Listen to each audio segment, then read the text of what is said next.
Hello guys, so today, we're going to cook sinigang-gang. Hatiin muna natin ang kamatis.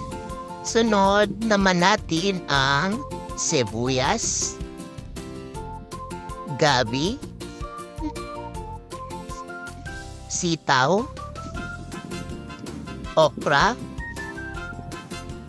talong. Lagyan natin ng mantika at igisa natin ang sibuyas, kamatis.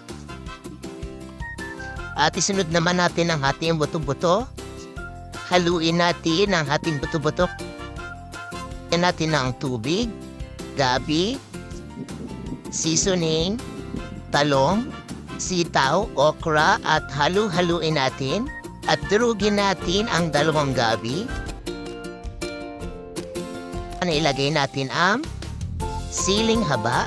Halu-haluin natin at ayan na, meron na tayong sinigang-gang.